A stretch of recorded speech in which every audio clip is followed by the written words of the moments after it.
অনেকেই জমি কিনেন, গোল্ড কিনেন। এগুলো অ্যাসেট, কিন্তু এগুলোতে কিন্তু ক্যাশ ফ্লো নাই। Cash flow is the king. এটাই যেটা সবথেকে ইম্পোর্টেন্ট, টিম ম্যানেজমেন্ট। আপনি যদি একটা দক্ষ টিম গঠন করতে পারেন, আপনার আর কিছুই ভাবা লাগবে না। ট্রাস্ট মি, কিছুই ভাবা লাগবে না।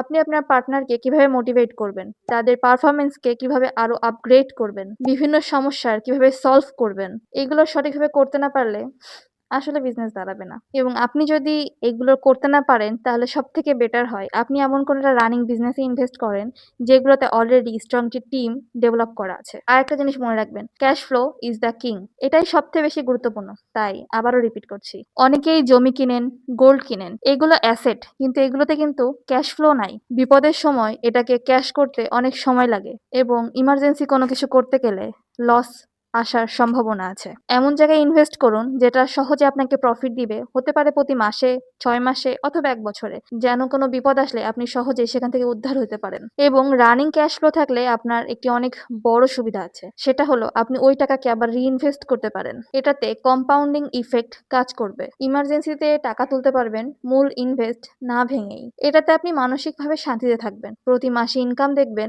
এবং যেকোনো টেনশন থেকে নিশ্চিন্তে থাকবেন।